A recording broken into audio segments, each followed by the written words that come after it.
Welcome to Ignite Your Business radio show. Light the match, throw some gasoline on, and buckle up because we're about to take your business to the next level. I'm your host, Josh Wilhelm. They, whoever they are, say that necessity is the mother of invention. They also say if you want something done right, you should do it yourself. So if you get both of these theys in a room together, surely they would agree that starting a business you're passionate about to fulfill a need in the market is a winning strategy. And it turns out there are plenty of statistics to back this up. A whopping 83% of business owners started their own companies, and the number one reason why businesses succeed is because there's a need in the market. What we all know is supply and demand. Now let me throw one more at you.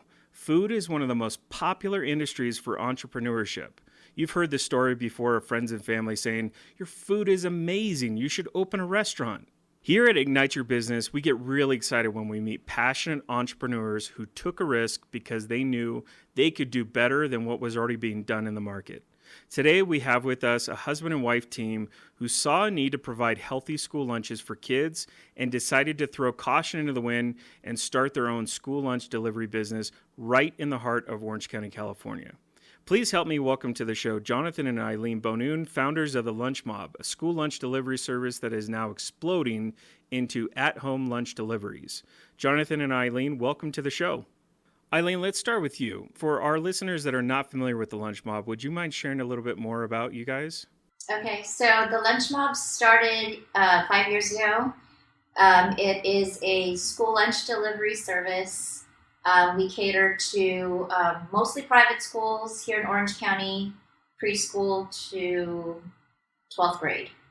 And parents can choose different lunch and snack options, either through the website or through our mobile app. And the chefs prepare it that morning, and then it gets delivered in time for lunch that day. Jonathan, Eileen mentioned earlier that the Lunch Mob was born from your passion for food and desire to feed your kids healthy lunches. So can you tell us a bit about what drove you to actually start your business? Well, I'd say maybe less of a passion for food. I love food. I love to eat food and experience all different kinds of foods.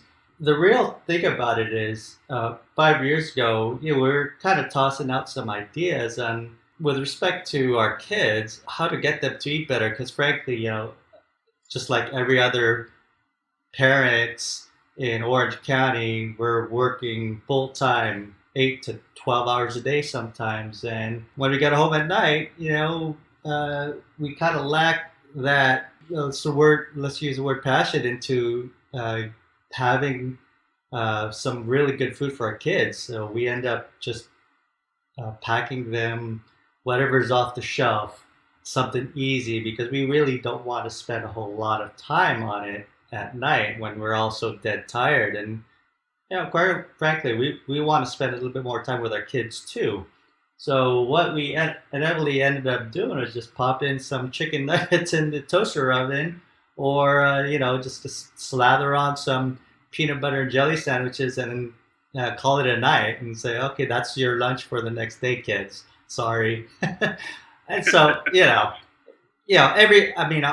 every parent goes through that, and I'm sure you guys know, and it just goes, it's kind of how it goes.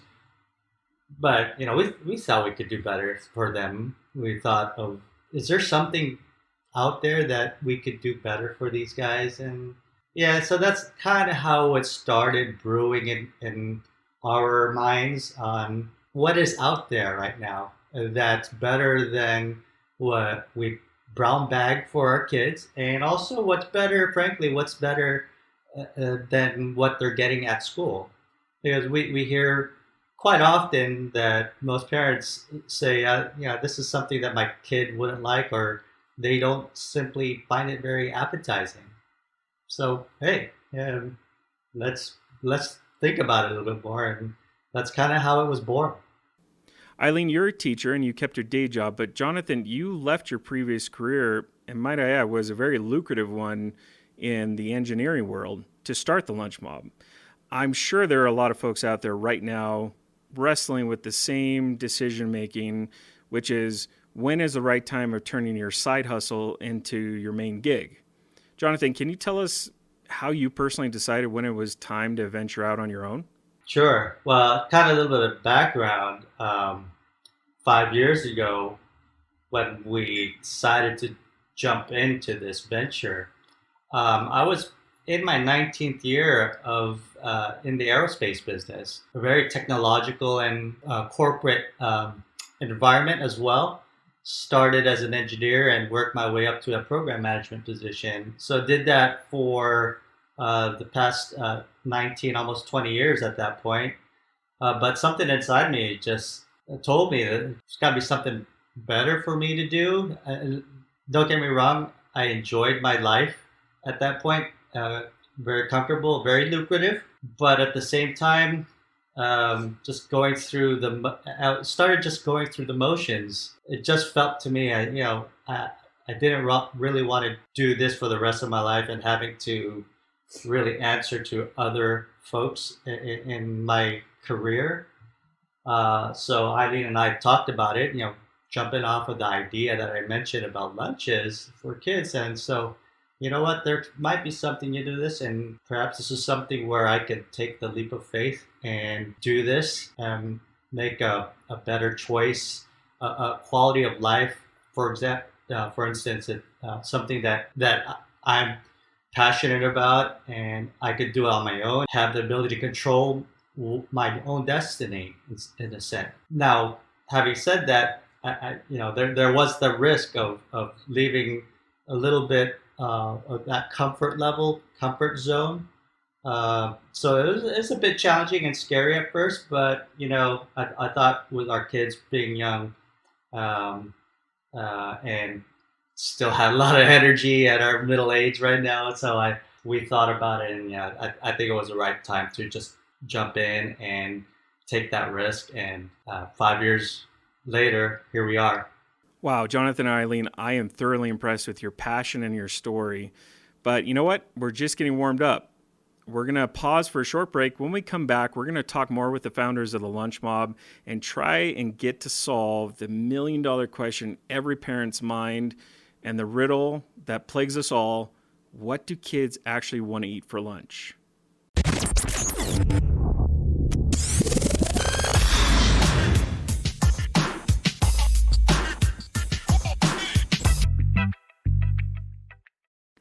Welcome back to Ignite Your Business Radio. I am your host, Josh Wilhelm, and we're back with Eileen and Jonathan, founders of the Lunch Mob, a lunch delivery service in the heart of Orange County, California. I have to say, as a father of two young boys, my hat goes off to you for choosing to go into a business where you have to figure out what kids like to eat. Let me tell you, as soon as I think I know the answer, it changes. And what seems like on a daily basis, which I'm sure you two can definitely relate to.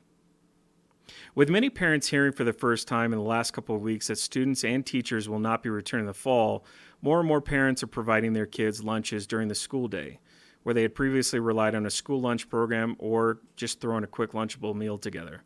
This can not only be a challenge to obviously find time to prepare lunches every day, but it's also a financial strain for many of the families. In fact, which we found staggering, 22 million kids across the U.S. rely on free or reduced fee lunches as their main source of nutrition during the day, which is concerning given the importance of nutrition for kids not only to grow, but also for development of their brains. Eileen, as a teacher and co-founder of your business, what are some of the simple and affordable ways parents and guardians can provide nutrients in their kids' lunch, more importantly, that they'll actually eat? Yeah, so, I know, kids love pizzas and burritos and things like that, right? So you can always make that healthy by putting lots of protein, putting veggies sometimes, and anything with a lot of cheese. Usually the kids will eat all of it, right? But my kids love smoothies, and I think lots of kids love smoothies. And the beauty about it is that you can make it, you can customize it to whatever fruits you want. So you can always ask your kids, do they like strawberries, blueberries, or do they love mangoes, pineapples? So one thing that I do is add spinach and kale. I tried kale, but I think I'm sticking with spinach. But that's one of the easiest ways to put in the greens. And it's healthy and they don't taste it. And one tip I have is because, we buy like that big bag of fresh spinach, right? But then we want the spinach to last because, for about 2 weeks or so. So I take little baggies of the frozen fruit and I kind of meal prep. And then I put in the fresh spinach in there, and then keep it in the freezer. So it stays frozen. And then when you're ready to make the smoothie, you throw it in the blender, add some fresh banana, yogurt, whatever else you want, milk, or water, of course. And then, yeah, you're good to go. So you've got your greens and your fruits. Awesome. Yeah, I remember when my kids were little, trying to get them obviously eating any kind of greens, whether it be lunch or at the dinner table. One really great way was to start with the super sweet fruits, and then ease in kind of the ease on, ease off of the fruits, and increase more of the greens. And then over time, they don't realize that it's being transitioned out, and their taste buds and everything start really loving the taste of the smoothie, even if it's from when you started, it was super sweet and it was more fruit juice or more fruits than the actual greens. But by the end of it, you were in more greens than the fruits. So just taking that time to kind of adapt them over time and slowly, I remember that vividly with the kids and trying to get them to consume the greens. So that's a great tip. Jonathan, as a previous engineer, research, I'm sure, has played a major role for you over the years. With that, in your years in business and your research, what are the top 5 items that kids want for lunch?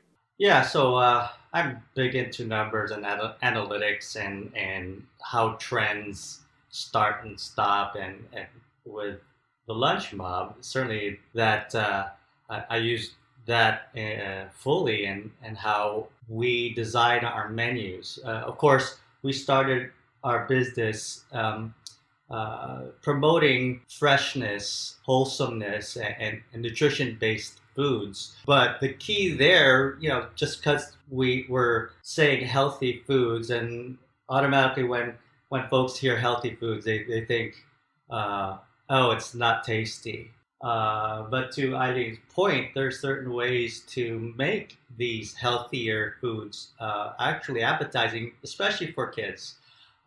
So with that in mind, I looked at that, with the years that we from the years that we started and seeing how kids tend to eat and what they like. Now, uh, they'll automatically like your standard lunch items like your mac and cheese and your spaghettis, your burgers. Now, doesn't mean to say while we offer those items quite regularly, we try to tweak those so they are as healthy and also as tasty as possible. So we use a lot of whole grain pastas. We use real cheese, by the way, not just your craft cheese where it's just a powder or stuff. What you don't know what's in that. So real cheese. Chicken nuggets, chicken strips is one of, like, I'd say our top number 2 favorite items.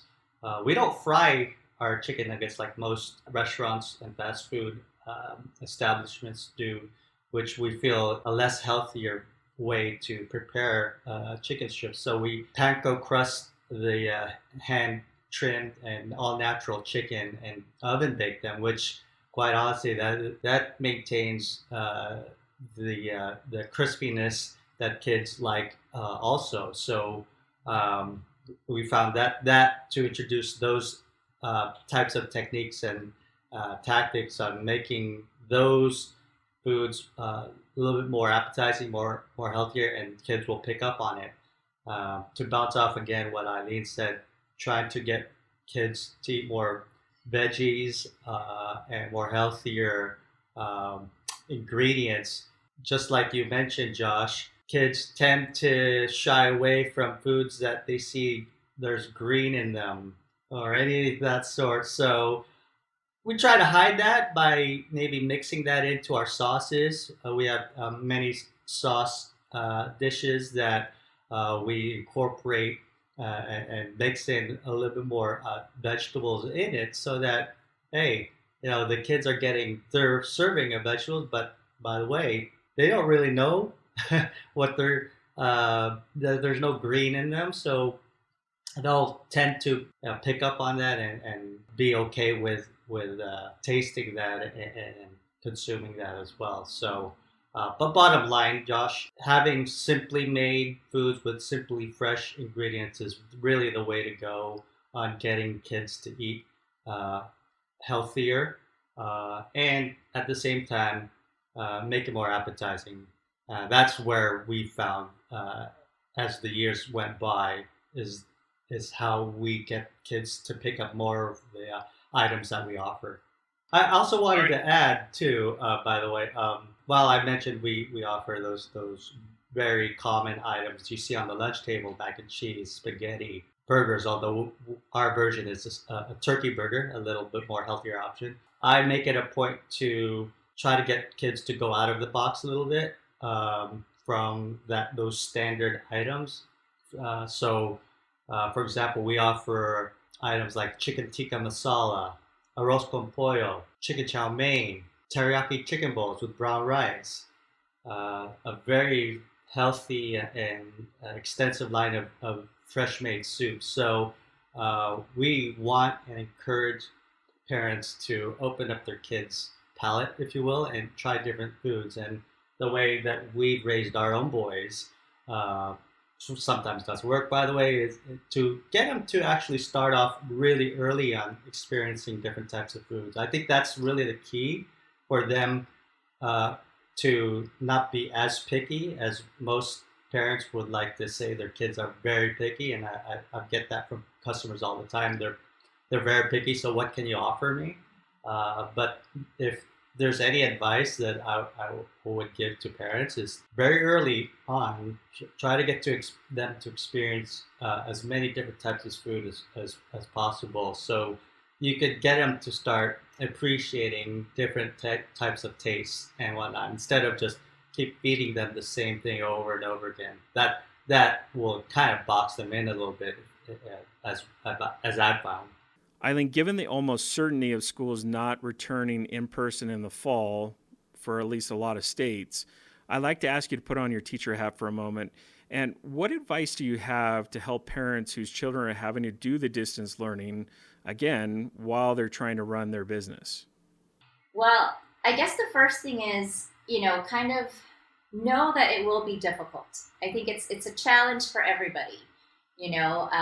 This is a whole new thing that was, brought this year. I mean, we started in the spring, right, with the distance learning, and now it's happening again, and it's a whole new school year. So I think know that it will be challenging, but one of the important things is, learn from what happened, a few months ago. So kind of look back and see, okay, what worked in the house and what didn't work. Did we have all our books in one place, or was my kid kind of scrabbling to the other room to get his textbook? So things like that, or just everyone will be on Zoom, right? I will be. My kids will be when they start school. So one thing is just make sure there is a designated place in the room, in the house, a room, a quiet area for them to conference in school. And even if it's a shared area, I think it's good to make sure that everyone can have access to that. Everyone's prepared with their materials. And as a parent who's also working and have kids that I have to support, with their learning. Like I have a 4-year-old, right? And many moms out there, dads have little ones. They're on Zoom, but you can't sit them there by themselves. You can't just put a worksheet and have them do it. So know that you will have to work your schedule a bit around that, if possible. And then, and kind of set up expectations. Make sure your school age boys, the elementary kids, the high school kids, the middle school kids know what it is you expect from them. I think that's important, because when kids don't know, they'll just do whatever they want. And it's like, well, you didn't tell me, or well, stuff like that, where if they don't know, they won't be able to act the way you want them to act. So kind of set some guidelines, set boundaries, right? That's important.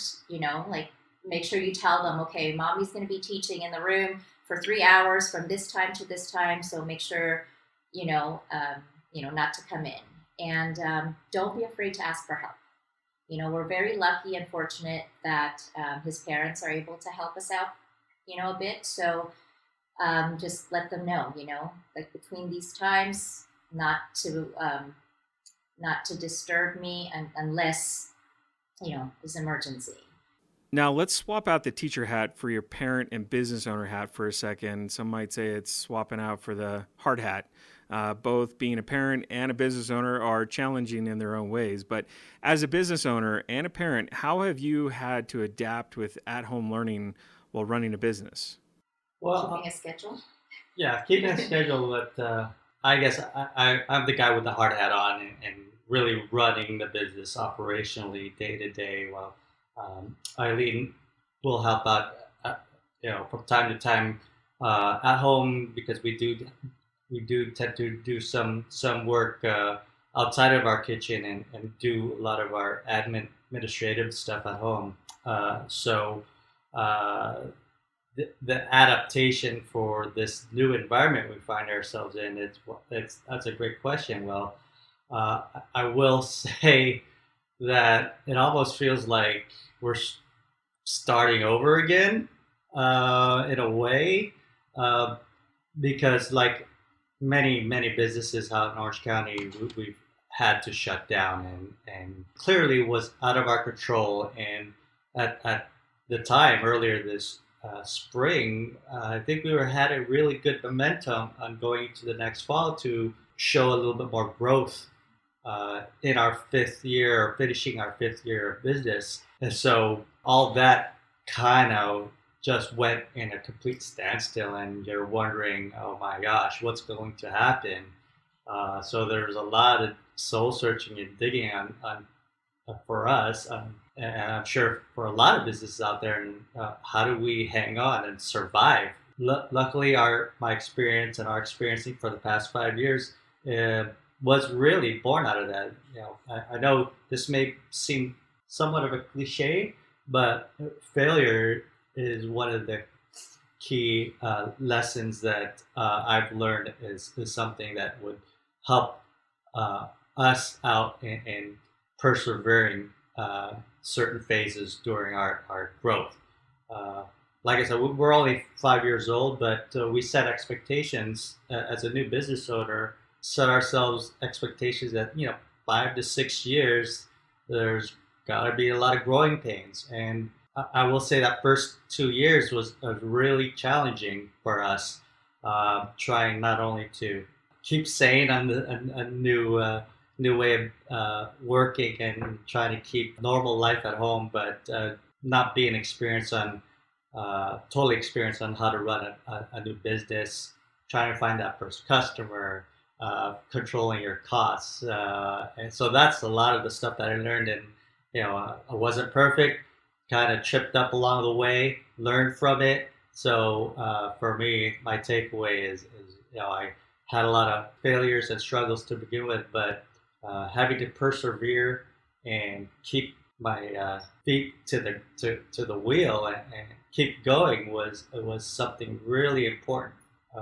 for us and for me personally to get to where we're at. Now, by no means I'm satisfied to where I'm at. We want to keep this thing going. So with this new normal of online learning, schools and campuses being closed, at least for the first month or two, is what we're hearing, that opens up a little bit of an opportunity for us as a door-to-door service, where we hadn't envisioned in the beginning. We were primarily direct to school, where we would need to partner up with schools directly. Now, I thought about this door-to-door delivery service about a year ago, but certainly now that is completely relevant now with the school closures and campuses being closed. And where are the kids going to get their food now that they're at home? So now this is a prime opportunity for us to expand and diversify into our new extension of service that could prove to be a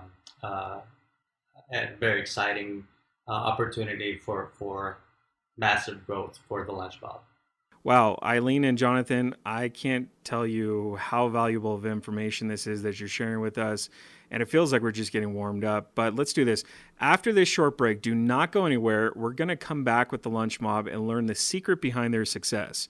You don't want to miss it. Stay tuned.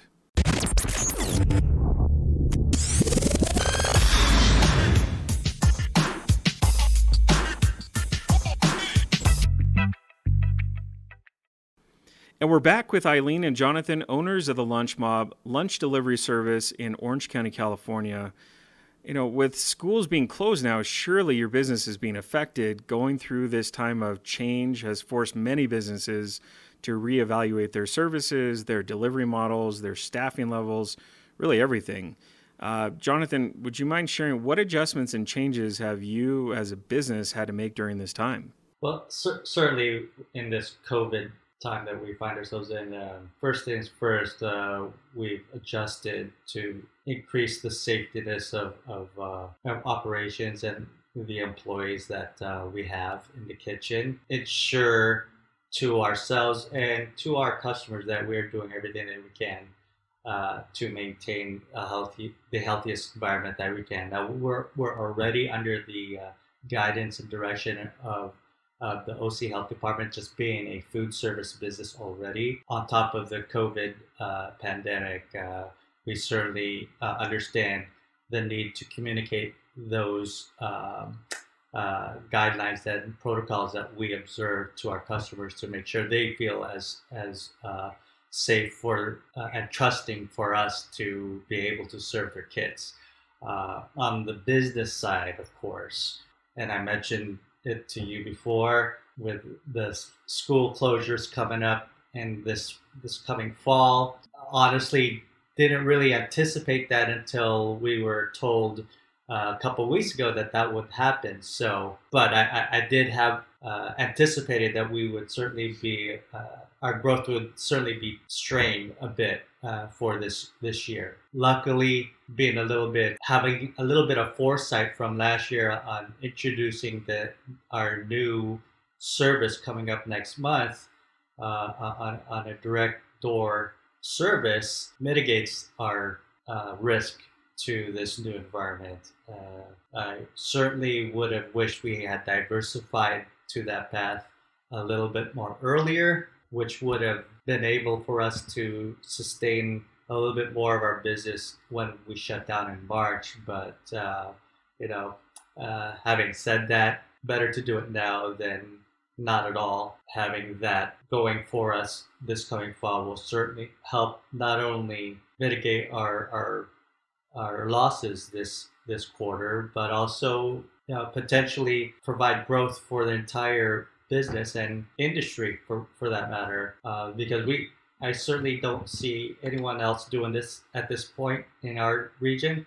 So I think we'll have a really great head start on the market, and having this niche market under our belt and be able to offer this needed service, what Eileen and I see a needed service throughout Orange County.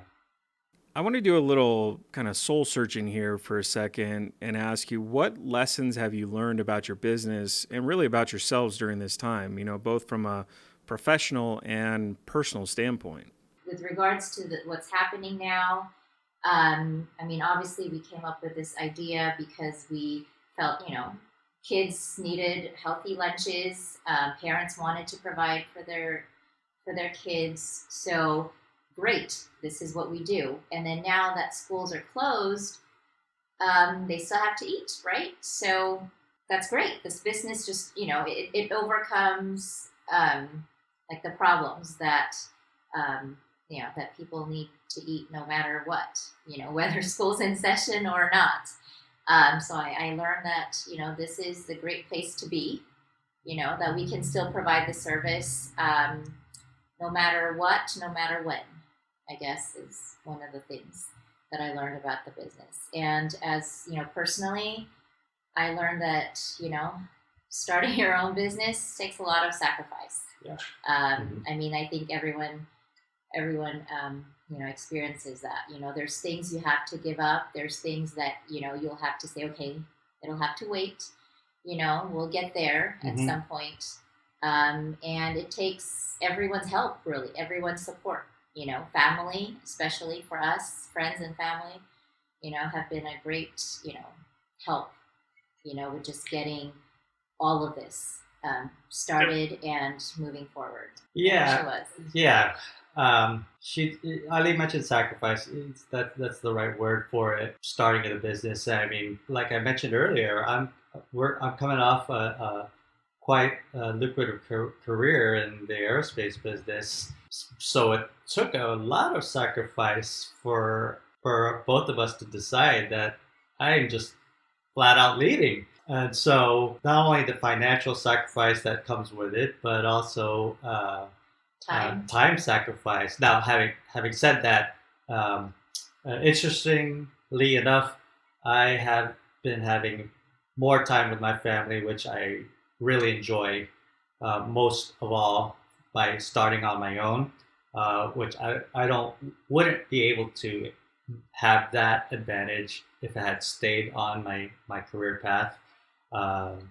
But having said that, going back to sacrifice, that certainly is a big part of going out on your own and starting your own business. Now, personally, what I learned about myself, and I think I might have mentioned this earlier, is a lot of perseverance, experiencing the trips and tribulations and failures along the way, and fear, quite frankly, on what do I do next, and try to navigate our way through these things, and coming out of it better.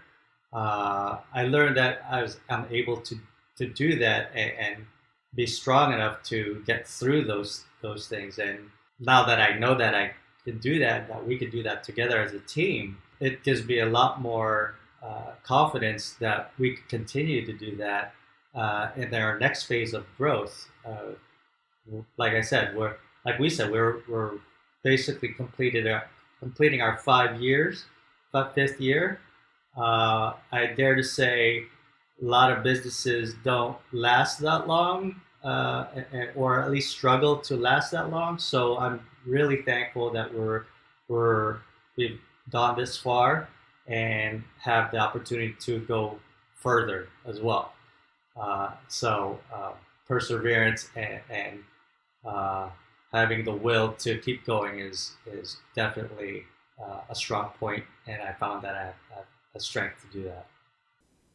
The Lunch Mob is in its fifth year now, as you mentioned earlier, and congratulations, by the way, which means you've managed to beat all kinds of odds. Listen to this, 22% of all businesses have failed in the first year, and funny enough, by the fifth year, about 50% of small businesses have failed. So you have absolutely surpassed that and are on your way to success. You're obviously doing many things right.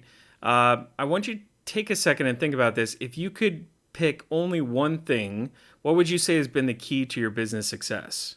Teamwork. Yeah. Kind of knowing what each other's strengths are and what we bring to the table, I think is important. It's not perfect. Sometimes I have suggestions and he'll that doesn't work. But I mean, that's life, marriage, I don't know. But with the business, yeah, I think, he knows his role. I know my role, and, try to make it work. Yeah, and we're successful at making that work on knowing each other's roles, and also the adaptability. And sometimes I'll have to do this, take care of the kids one night, and then maybe so she could do a little bit more work on the teaching side. So having to juggle those things and have that teamwork and compatibility that Ali mentioned. But if I were to pin one thing, I think I already mentioned that word, being very agile and adapt to the changing environment, changing customers, new ways of reaching customers is a lesson that I've learned. I think we touched on it before, trying to figure out what foods do kids like, certain things that parents are more keen on ordering for their kids.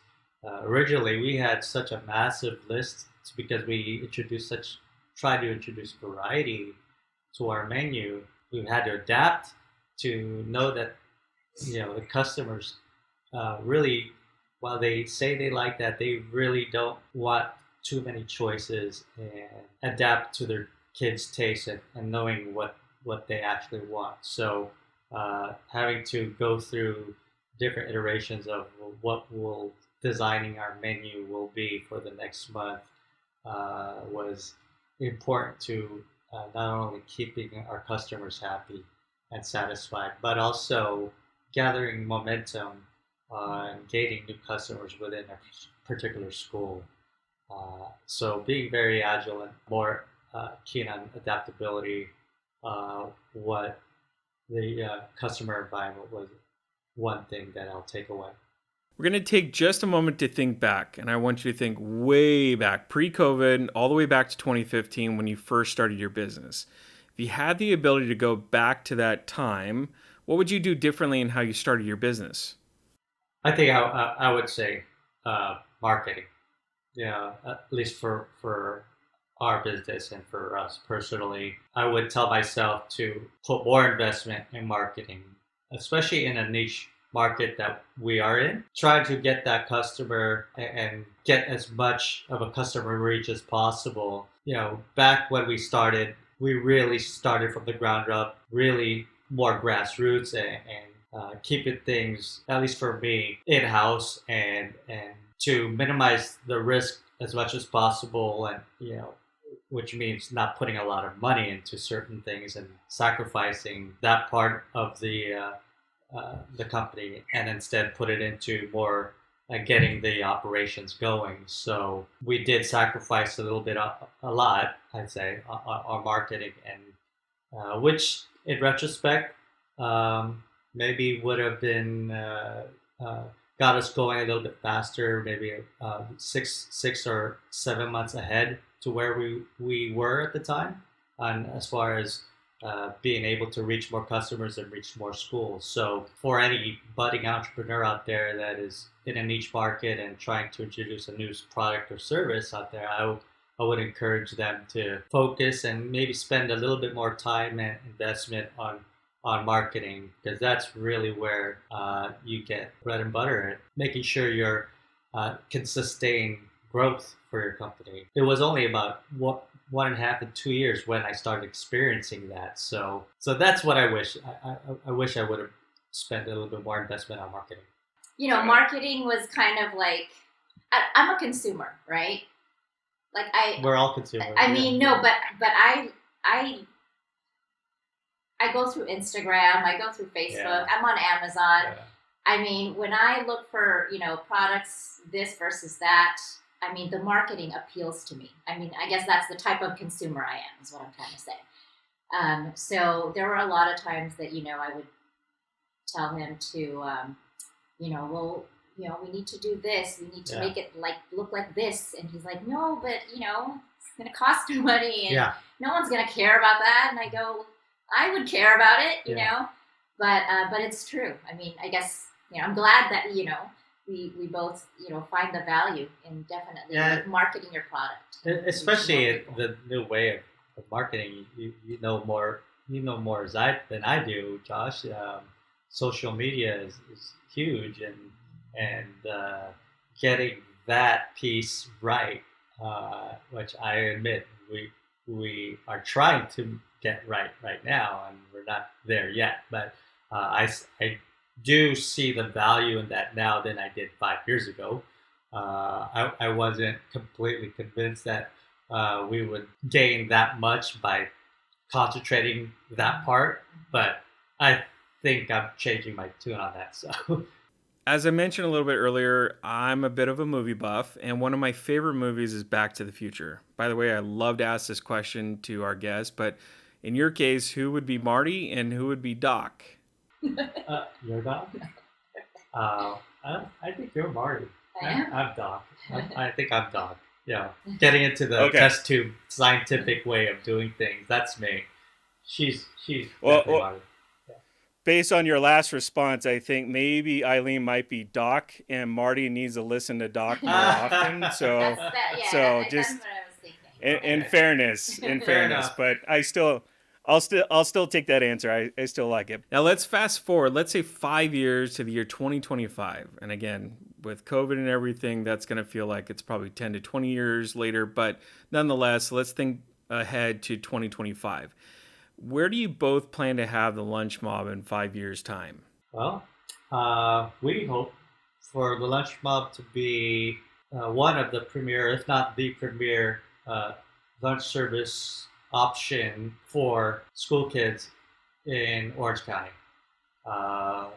We know that we have large competitors out there that have started before us, but over the past 5 years, at least we've been knocking on their door, and people at least have heard about us and are starting to hear about us. More and more schools are starting to hear about us.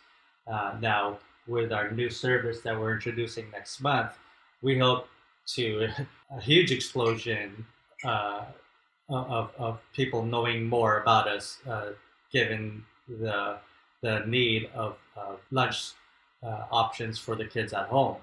So we hope to be in 5 years to be the one of the premier lunch servicers out there, and who knows, put our feet into LA County as well, but certainly in Orange County. To reach more people. Yeah. A lot of people have been asking. People are calling him from London. Yeah, I mean, can you believe that? I've gotten calls from London, which Georgia. I wish we could serve, just not in the cards for London. But just within in the whole country, Georgia, Tennessee, Portland reached out for us. So that tells you there's a demand for this. So and so we hope to tap into that big demand and be the first mover for this. And I think we're in the prime position to become that premier company. Jonathan and Eileen, thank you for joining us to share your wisdom for our budding entrepreneurs out there who have a passion for what they want to follow and see a need in the market they can fulfill and are ready to take the leap into business ownership world. Before we sign off, how would someone get in touch with you and learn more about the Lunch Mob? Well, we are on the web, so online we're at www.thelunchmob.co.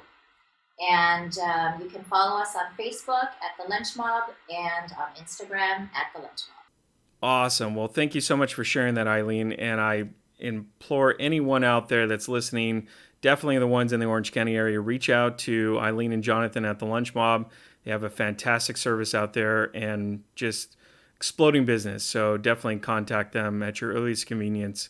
I truly hope the information that Jonathan and Eileen shared today helped light the fuse inside of you and ends up taking your business, just like the Lunch Mob, to the next level.